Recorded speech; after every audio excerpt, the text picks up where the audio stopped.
হতে চেয়েছিলেন ব্যবসায়ী, ছিলেন মাই টিভির ব্যবস্থাপনা পর্ষদেও, কিন্তু তার টিভি চ্যানেলের চেয়েও বেশি জনপ্রিয় তার ব্যক্তিগত ইউটিউব চ্যানেল। ইউটিউব যে একটি শক্তিশালী প্ল্যাটফর্ম হতে পারে তা দেশে যারা প্রথম প্রমাণ করেছেন তাদের মধ্যে তৌহিদ আফ্রিদি অন্যতম। ভাগ্যের নির্মম পরিহাস হচ্ছে এই অনলাইন সেলিব্রিটি এখন হত্যা মামলার আসামি। 2024 সালের জুলাই গণ অভ্যুত্থানে নিজের ভূমিকার কারণে সমালোচনার শিকার হয়েছেন তিনি। পরে জানা যায় এই গণ অভ্যুত্থানের সরাসরি বিরোধী ভূমিকায় ছিলেন তিনি। পতিত আওয়ামী লীগ সরকারের পক্ষে পুলিশের সঙ্গী হয়ে সরকারের পক্ষে ও আন্দোলনকারীদের বিপক্ষে পোস্ট দিতে বাধ্য করেছেন অনেক অনলাইন সেলিব্রিটিকে। সরকার পতনের পর হত্যা মামলা হয় তৌহিদ ও তার বাবা মাই টিভির চেয়ারম্যান ও ব্যবস্থাপনা পরিচালক নাসির উদ্দিন সাথীর নামে। যাত্রাবাড়ী থানার একটি হত্যা মামলায় গত 17 আগস্ট গ্রেফতার হন তিনি।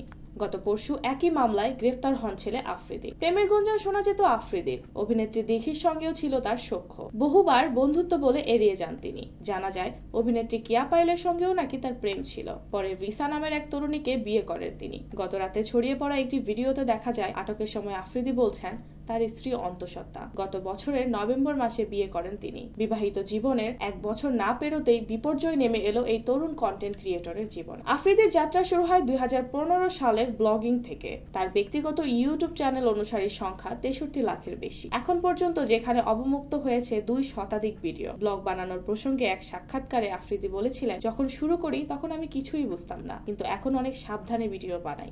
মাথায় রাখি আমাদের সংস্কৃতির সঙ্গে যায় না এরকম কিছু যাতে ভিডিওতে না বলা, কারণ আমার মা বাবা এসব ভিডিও দেখেন। তাছাড়া লাখ লাখ মা বাবাও আমার ভিডিও দেখেন। কিছুদিনের মধ্যেই ব্যবসায়ী হিসেবে প্রতিষ্ঠাতা পেতে চেয়েছিলেন আফ্রিদি। পড়তে যেতে চেয়েছিলেন নিউ ইয়র্ক ফিল্ম একাডেমিতে। চেয়েছিলেন মা বাবা যেন তাকে নিয়ে গর্ব করে। অথচ ক্ষমতা ও যোগাযোগের দুষ্টু চক্র লোভ তাকে খাদের শেষ প্রান্তে নামিয়ে এনেছে।